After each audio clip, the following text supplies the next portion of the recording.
Darwin once wrote, "With respect to the theological view of the question, this is always very painful to me. I am bewildered. I had no intention to write atheistically, but I cannot persuade myself that a beneficent and omnipotent God would have designedly created the parasitic wasp with the express intention of their feeding within the living bodies of caterpillars." End quote. Darwin was disturbed by a case of teleological evil. Teleological evil occurs in virtue of the natural purpose of a thing. It's suffering that's caused by organisms acting in accordance with one or more of their natural purposes or their design plan. This is not the problem of unintelligent design. To put it crudely, writes Felipe Leon, the problem of dysteleology is the problem of stupid design, the problem of teleological evil is the problem of malevolent design. Predation is the most obvious example here. The natural order has been designed such that animals must savagely kill and devour each other just in order to survive. Predators with large, sharp teeth and claws tear the flesh off their prey and snap their bones, and often start feeding on them while they're still alive. To quote David Attenborough, "People who accuse us of putting in too much violence should see what we leave on the cutting room floor." In the context of arguments from evil, there's a common distinction made between moral evil and natural evil, an example of moral evil being the misuse of free will to hurt someone, and an example of natural evil being an earthquake or other natural disaster. Teleological evil is a subset of natural evil, but it's harder to reconcile than ordinary natural evil, since natural evil typically has no purpose. To quote Leon again, "This appears to be a much more formidable problem for theism than mere moral evil or non-teleological natural evil. Perhaps the most obvious reason is that unlike teleological evil, moral and non-teleological natural evil involve no clear or otherwise natural presumption that evil was intended by God. By contrast, with teleological evil, it is part of the very design plan and natural purpose or function of an entity that it causes evil.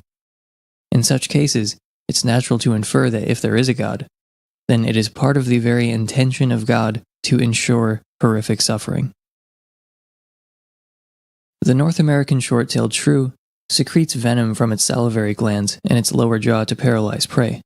The point of the paralysis is not to kill the prey, but to keep it alive for an extended period of time to allow for prolonged feeding. The shrew can infect its prey and then graze on it for days until it eventually succumbs to its injuries. The North American short-tailed shrew is not guilty of wrongdoing. It's not a moral agent. Of course, I'm not saying that predators are evil. Neither are parasitic worms or flesh-eating bacteria. They just have the physical and psychological attributes they have in the biological order in which they find themselves, where creatures are pitted against one another in a vicious fight to the death that's lasted for eons and will continue for eons. Vast numbers of organisms are designed such that they cannot survive, they cannot feed themselves or their children unless they savagely kill and devour each other. Predators could have instead been scavengers or herbivores, or some other kind of organism that absorbs energy without tearing sentient creatures limb from limb. A staggering amount of suffering visited upon confused sentient creatures could have easily been avoided if God exists. It's one thing to create something that can be misused to cause suffering. Someone can drown in a bathtub, but it's not as if the tub has a malevolent purpose or function. But a predator's physical and psychological attributes are aimed at savaging conscious creatures. It's not an unfortunate byproduct, or a misuse of some ability, or a perversion of nature. It's how the system has been designed to work. So, what should we make of this designer, whoever or whatever it is? Typically, naturalists believe that evolution by natural selection accounts for the design of the biological order, at least the broad strokes. Unlike God, natural selection is an impersonal, indifferent, quote-unquote designer. Indifference and amorality seem to be pretty safe inferences. Whoever or whatever is responsible for the biological order is probably indifferent and amoral. What Hume called the strange mixture of good and ill which appears in life is easily accounted for on that view.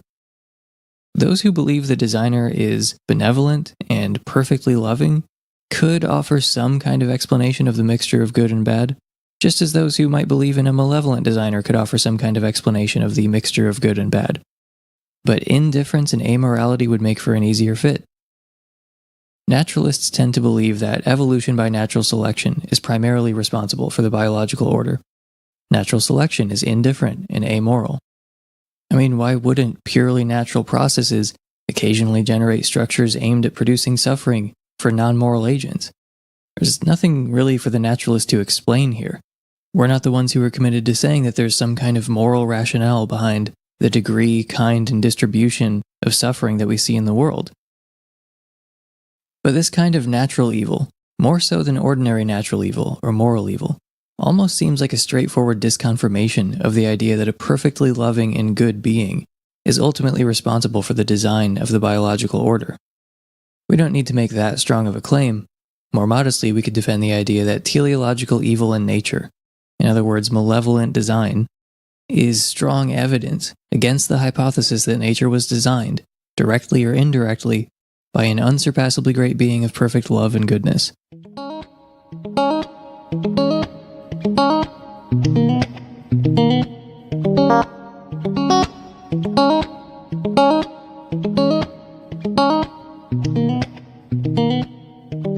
So this has been primarily based on Felipe Leon's argument, the teleological problem of evil, but there's a closely related argument from Quentin Smith in his atheological argument from evil natural laws. Quote, "Not long ago, I was sleeping in a cabin in the woods and was awoken in the middle of the night by the sounds of a struggle between two animals. Cries of terror and extreme agony rent the night, intermingled with the sounds of jaws snapping bones and flesh being torn from limbs. One animal was being savagely attacked, killed, and then devoured by another. A clearer case of a horrible event in nature, a natural evil, has never been presented to me. It seemed to me self-evident that the natural law that animals must savagely kill and devour each other in order to survive was an evil natural law, and that the obtaining of this law was sufficient evidence that God did not exist." In a 2017 interview with Justin Schieber of Real Atheology, Smith explains, "Well, the idea that God is all-powerful and all good, and he wouldn't have created a universe that contains animals that can only live by savagely attacking and devouring other animals, which is a horrible way to live, and doesn't seem plausible that all-powerful, all-wise, and all-good being would have created carnivorous animals who engage in predatory behavior, because that's not something intrinsically good, something intrinsically horrible. Right. I mean, having to kill other animals in order to live, possibly killed oneself by other animals. So that fact seems to be inconsistent with theism. That the law of the struggle for survival is not something that a god would create nature to be governed by. Yeah, and so you suggest in this argument that there doesn't seem to be anything gained by creating the world in that way that wouldn't also be gained by just having the animals be vegetarians, essentially. Right, yeah, right. It seems that if there really was a god, that he would have created all animals to be vegetarians, because then you have the good of the animals existing, but that doesn't come at the price of the evil of other animals being savagely attacked, devoured, and eaten, and the suffering and death of that. You wouldn't have that, but you do have that. And that seems to be a strong component in the evidence that God doesn't exist. Right, and it doesn't seem to be serving any real purpose, as you said.